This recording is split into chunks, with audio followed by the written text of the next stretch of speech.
Welcome everyone, मेडी mod x में आपका स्वागत है। अभी हम देखने वाले हैं छत्तीसगढ़ आयुष काउंसलिंग का इंफॉर्मेशन बुलेटिन एंड इसका शेड्यूल। तो छत्तीसगढ़ आयुष काउंसलिंग का ये इसका ऑफिशियल वेब पेज है Chhattisgarh cgayush.admissions.nic.in।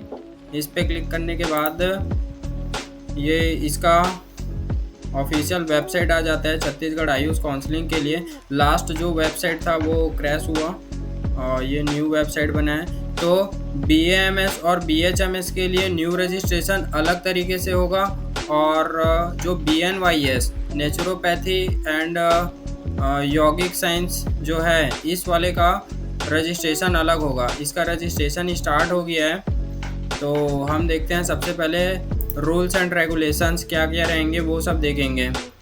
Rules and regulations क्या हैं, तो सबसे फर्स्ट cgayush.admissions.nic.in इस वेबसाइट पे छत्तीसगढ़ आयुष काउंसलिंग का कंडक्ट होगा।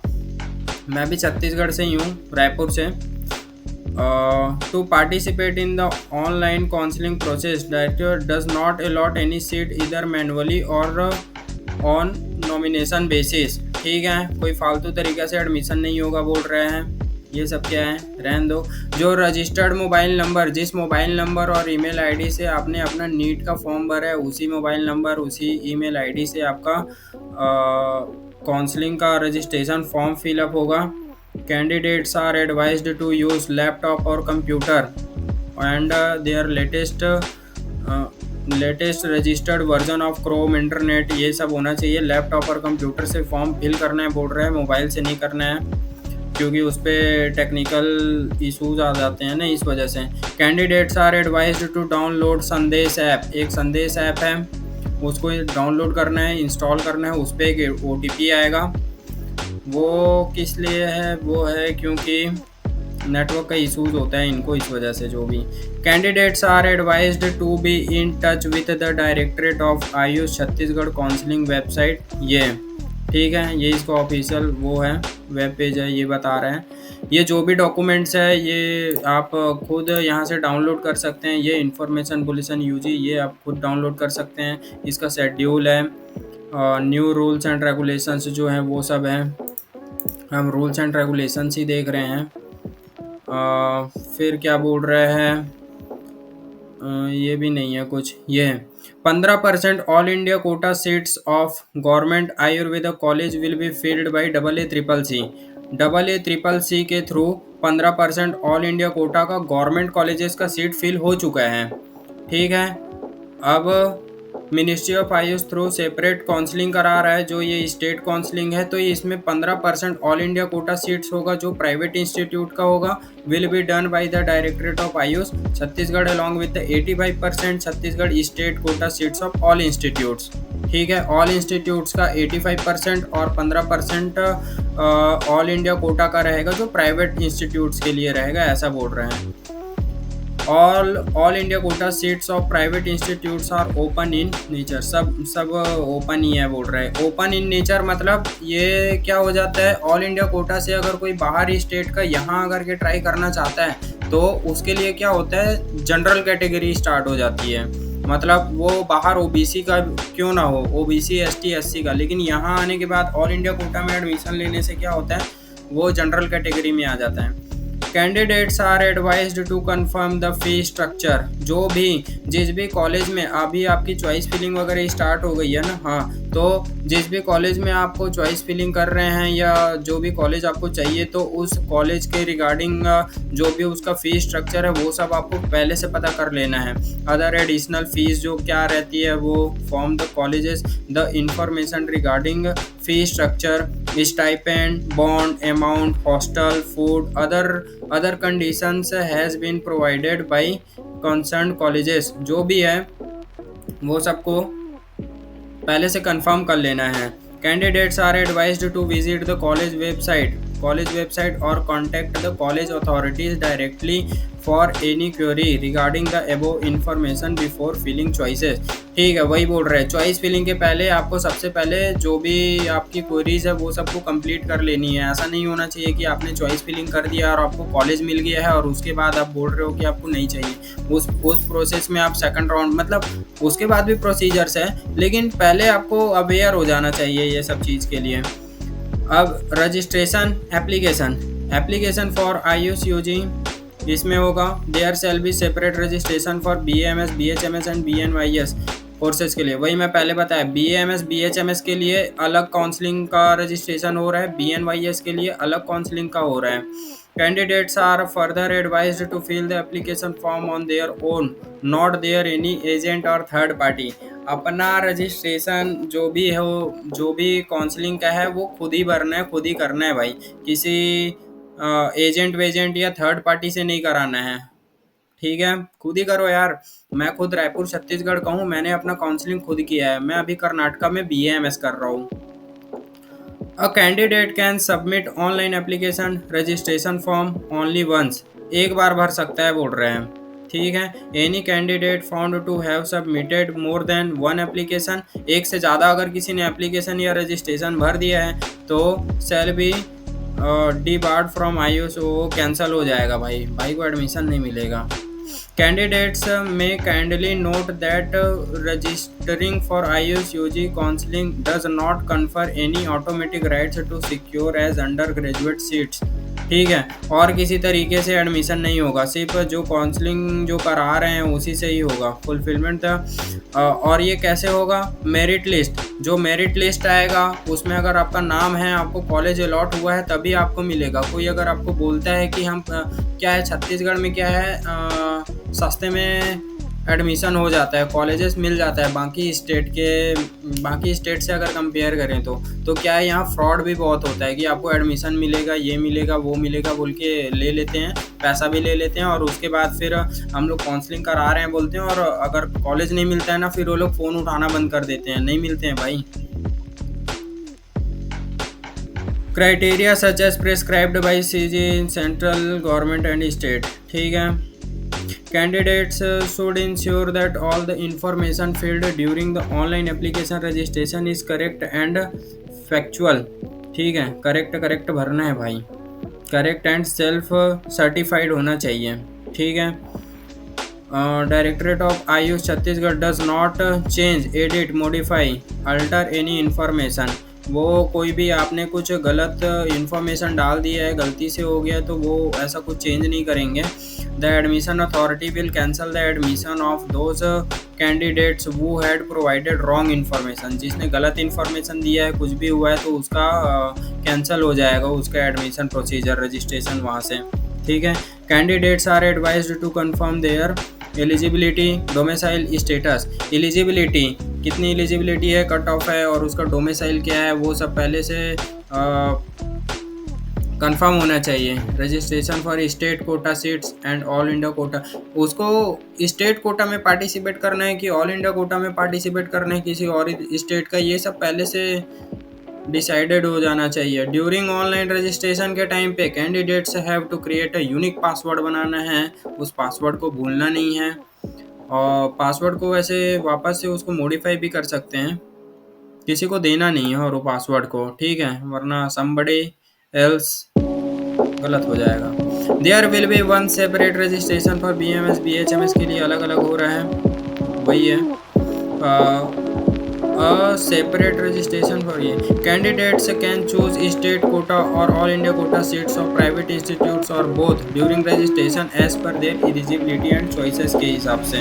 ठीक है, रजिस्ट्रेशन या एप्लीकेशन फ़ी क्या होगा, non refundable, will be paid once till mop up round. ठीक है, मॉप अप राउंड तक का जो इसमें क्या होता है, यहाँ 5 राउंड होता है, 5 मतलब बोलने के लिए राउंड 1, राउंड 2 और mop up round. Stray vacancy round में 2 राउंड और हो जाता है, तो जैसे फर्स्ट राउंड, सेकंड राउंड और मॉप अप राउंड 3 राउंड, यहाँ तक के लिए कोई वो नहीं लगेगा, मतलब एक ही बार रजिस्ट्रेशन फ़ी लगेगा। और जो स्ट्रे वैकेंसी राउंड के लिए उसके लिए अलग से रजिस्ट्रेशन फ़ी लगेगा, बट वैसे वो थोड़ा कम ही रहता है और उस पर 2 राउंड हो जाते हैं। का round 1, round 2, mop up round, stay vacancy round. ठीक है, इफ़ नीडेड, अगर नीड रहती है तो। अब क्या क्या है राउंड 1 के लिए एलिजिबिलिटी। प्रोसेस 1 राउंड 1 के लिए आफ्टर ऑनलाइन रजिस्ट्रेशन हो गया है, candidates must fill the choices of college courses. ठीक है, चॉइस फिलिंग करना है आपको कॉलेज के लिए। मैं चॉइस फिलिंग से रिलेटेड भी वीडियोस बना के डालूंगा, चॉइस फिलिंग कैसे करना है। हायर टू लोअर, कॉलेज को क्या करना है, हायर टू लोअर डालना है। ऊपर गवर्नमेंट को डालो, फिर उसके बाद जो प्राइवेट अच्छे हैं उसके बेसिस पे ऐसे डालते जाओ। And lock it before the server time, server time है उससे पहले चॉइस फिल भी करना है और उसको लॉक भी करना है। The submitted field choices can be modified by unlocking choices. ठीक है, उसको अगर टाइम रहता है तो आप अगर चाहो तो उसको अनलॉक भी कर सकते हो।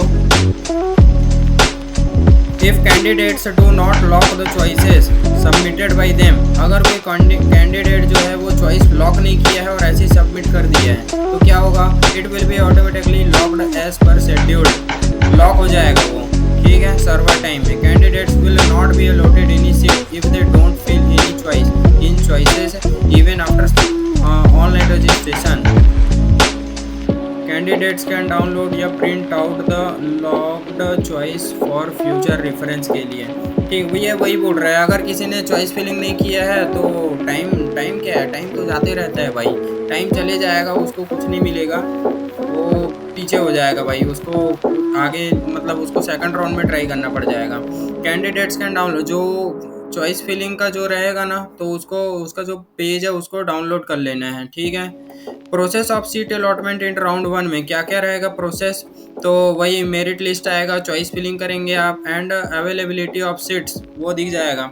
ठीक है, candidates are advised to download seat allotment letter before document verification and physical reporting and institutes. इसमें क्या होता है, जो सीट अलॉटमेंट लेटर जो आएगा आपको, जो कॉलेज से जो सीट अलॉटमेंट लेटर मिलेगा उस लेटर को आपको डॉक्यूमेंट वेरिफिकेशन के टाइम भी लेकर के जाना है और फिजिकल रिपोर्टिंग जिस भी कॉलेज में आपको मिला है वहाँ भी आपको लेकर के जाना है, इसका प्रिंट कराना ही है। ठीक है, Before downloading seat allotment letter, it is mandatory for every candidate to give his willingness online on counseling website.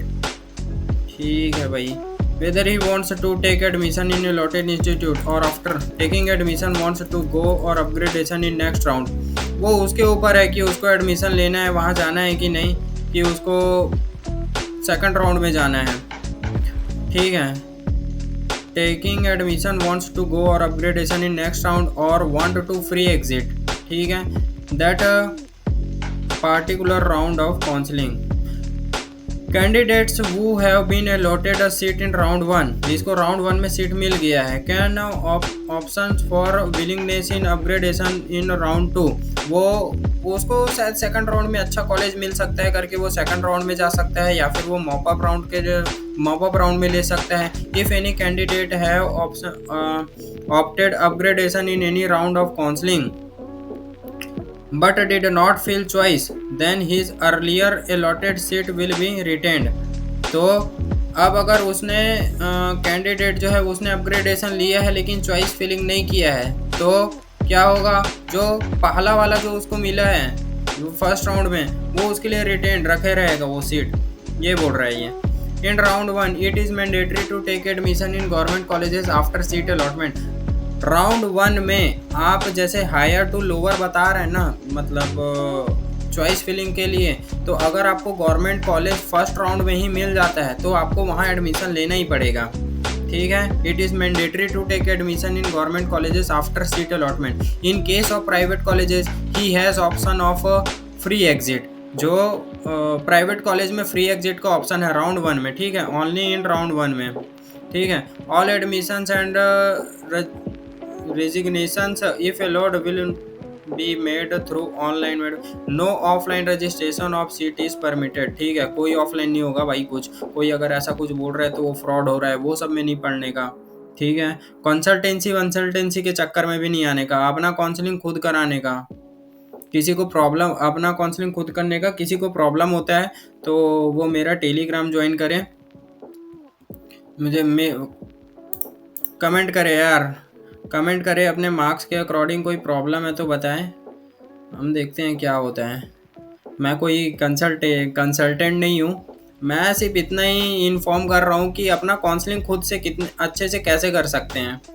Publication of result हो जाएगा, राउंड 1 ये आएगा। फिर उसके बाद क्या होगा, डॉक्यूमेंट वेरिफिकेशन होगा, स्क्रूटनी होगा, वही बोल रहे हैं। Document verification will be done by scrutiny committee at scheduled time and place, ठीक है, वहीं होगा document verification. Candidates must check the list of essential documents required, original documents. Essential documents क्या क्या है वो on counselling website before going for document verification and physical reporting at allotted institutes.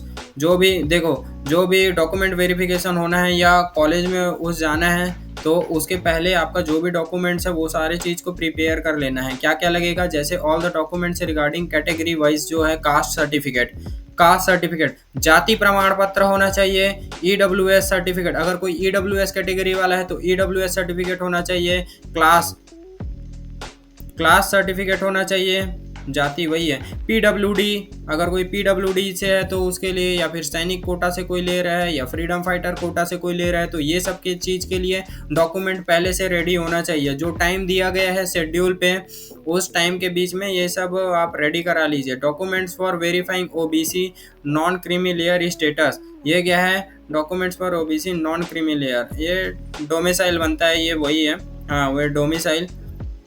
OBC का एक कास्ट सर्टिफिकेट है, जाति प्रमाण पत्र बोलते हैं, वही जो जाति निवासी, ये सब यही सब लगता है। Class 12th marksheet and other documents, ठीक है। Ascertaining the eligibility of the candidate must be dated before last date of the registration। इसमें गैप सर्टिफिकेट नहीं मांग रहा है, समझ नहीं आ, पता नहीं गैप सर्टिफिकेट क्यों नहीं बोला है। लास्ट टाइम गैप सर्टिफिकेट ये लोग लिए थे। Certificate ascertaining the disability of the candidates and eligibility for seats, अगर कोई डिसेबल है और वो एलिजिबल है PWD के सीट के लिए, तो उसके लिए उसको state divisional district medical board से सर्टिफिकेट बनवाना पड़ेगा, ये बोल रहा है। No candidate producing any other medical board disability certificate will be entitled for seat under PWD class. कोई और एडिशनल नहीं बनवाना है उसको, उसको कहाँ से बनवाना है, स्टेट डिविजनल डिस्ट्रिक्ट वाला बनवाना है, ठीक है। ये क्या है, ये भी एक इम्पॉर्टेंट है। If any candidate fails in scrutiny और unable to produce the required documents at the time of scrutiny, अगर कोई कैंडिडेट है वो स्क्रूटनी में के लिए अनअवेलेबल रहता है, नहीं जा पाता है, या फिर अगर वो जाता है लेकिन उसके डॉक्यूमेंट्स कंप्लीट नहीं रहते हैं, तो क्या होगा,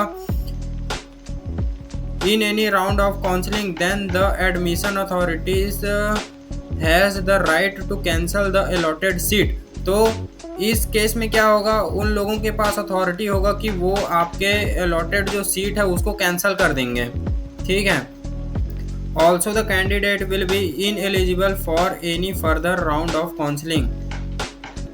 और क्या होगा, और वो अगले राउंड में भी वो पार्टिसिपेट नहीं कर पाएगा, ठीक है। अगर वो फेल्स इन स्क्रूटनी, फेल हो जाता है डॉक्यूमेंट वगैरह वेरिफिकेशन में, या फिर उसका डॉक्यूमेंट सही नहीं रहता है, तो जो एडमिशन अथॉरिटीज़ है वो उसके एडमिशन ऑर्डर को कैंसिल कर सकते हैं। Physical reporting and completion of admission procedure के लिए क्या होगा, candidates after successful scrutiny have to report physically, college में जाना है at allotted college to complete admission procedure and along the payment of college fee pay करना है, बोल रहा है। सेकंड राउंड के लिए क्या सीन रहेगा, सेकंड राउंड के लिए एलिजिबिलिटी वही जिसको कॉलेज नहीं मिला है, फ्री एग्जिट किए हैं after seat allotment in private institutes और those who had not been allotted any seat.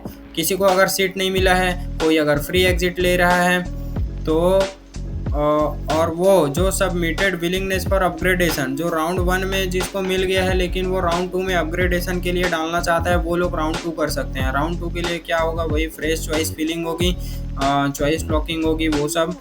और उसके बाद ये क्या है, फिजिकल रिपोर्टिंग वगैरह। It is mandatory to get admission on government as well as private colleges seats in round 2। क्या है, सेकंड राउंड में जिसको भी अगर गवर्नमेंट में मिलता है तो उसको तो वहाँ एडमिशन लेना ही लेना है। और अगर प्राइवेट कॉलेज भी है तो उसको एडमिशन ले ही लेना है बोल रहा है। Candidates can submit there willingness for upgradation in mop up round. वो मॉप अप राउंड के लिए अपग्रेडेशन डाल सकते हैं, बट सेकंड राउंड वाले भी फिर से। If any candidate after seat allotment does not take admission, वो एडमिशन अगर नहीं लेता है or he gets admitted and resigns after that, वो अगर admission if any candidate after seat allotment does not take admission, वो अगर एडमिशन नहीं लेता है या फिर ही गेट्स एडमिटेड, या फिर वो अगर एडमिशन ले लेता है और उसके बाद अगर वो रिजाइन कर देता है, then he will also be ineligible for further round of counselling. वो क्या है, थर्ड राउंड में नहीं बैठ सकता। क्यों? क्योंकि उसको सेकंड राउंड में कॉलेज मिला था और वो एडमिशन नहीं ले रहा है, वहाँ सेकंड राउंड में एडमिशन नहीं ले रहा है, और या फिर वो एडमिशन ले लिया है और उसको रिजाइन कर दिया है, तो वो थर्ड राउंड में नहीं बैठ सकता, ये बोल रहे हैं। तो भाई इस केस में क्या कर, हाँ मॉप अप राउंड। अब देखते हैं थर्ड राउंड। जिस किसी को भी डाउट हो ये काउंसलिंग रिलेटेड कुछ भी, तो वो अपना कमेंट करें, मैं कमेंट वगैरह का आंसर ज़रूर देता हूँ। मैं खाली ही हूँ अभी, मैंने अभी फर्स्ट फेज़ का एग्ज़ाम दिया है BA MS का, तो अभी काउंसलिंग वगैरह कर सकते हैं, थोड़ा हेल्प कर सकते हैं हम मेरे जैसे बच्चे लोग का। मॉप अप राउंड का देखते हैं अब। मॉप अप राउंड थर्ड है। Eligibility all registered candidates who had not been allotted any seat in round 2। भाई जिसको राउंड 2 में ही कॉलेज नहीं मिला है, और द कैंडिडेट्स वो submitted there willingness for upgradation in round 2, जिसने अपग्रेडेशन के लिए डाला है राउंड 2 में काउंसलिंग के लिए, वो एलिजिबल होंगे मॉप अप राउंड के लिए। सीट्स कन्वर्जन क्या हुआ, conversion of seats if available अगर है तो will be done in mop up round as per admission rules. अगर सीट बचा है तो उसको सीट जरूर मिलेगा मॉप अप राउंड में, और होगा बोल रहे हैं। Process of mop up round वही सब चीज़ होता है। If a candidate is allotted an institute in mop up round and he does not take admission, third mop up round में उसको एडमिशन मिल जाता है लेकिन वो उस कॉलेज में नहीं जाता है, तो or he gets admission and resigns after, या फिर वो जाता है और उसको रिजाइन कर देता है, तो he will not be eligible for further counselling. वो और further counselling stay vacancy round में नहीं जा सकता। ठीक है, अब देखते हैं stay vacancy round. Stay vacancy round का क्या है, seats remaining vacant not joint withdrawn after mop up round will be filled through stay vacancy round. भाई जो भी सीट बचा है वो सब स्टे वैकेंसी राउंड में भरेगा और फ्रेश रजिस्ट्रेशन होगा स्टे वैकेंसी राउंड के लिए। छत्तीसगढ़ स्टेट ये कंडक्ट कराएगी। इसकी एलिजिबिलिटी क्या है, कैंडिडेट्स वो आर नॉट अलॉटेड, जिसको कोई सीट ही नहीं मिला है वो, जिसने और कोई जो डॉक्यूमेंट वेरिफिकेशन के लिए रुक जाता है, candidate found in eligible during document verification. अगर कोई फर्स्ट राउंड के डॉक्यूमेंट वेरिफिकेशन के वजह से वहाँ अगर उसका कैंसिल हो जाता है तो वो स्टे वैकेंसी राउंड में आ सकते हैं। ठीक है, candidates allotted a seat in any round of counselling but neither reported और document verification nor secured admission. हाँ, तो मॉप अप राउंड में वही लोग आ सकते हैं जिसका डॉक्यूमेंट्स वगैरह कंप्लीट नहीं था, जो वेरिफिकेशन के लिए डॉक्यूमेंट वेरिफिकेशन के लिए ही नहीं गए थे, तो वो लोग इसमें आ सकते हैं। बस इतना ही है। ये है छत्तीसगढ़ आयुष काउंसलिंग का रूल्स एंड रेगुलेशंस। ये इसका ऑफिशियल वेब पेज है। ये जो PDF चाहिए वो मैं आपको टेलीग्राम पे डाल दूंगा।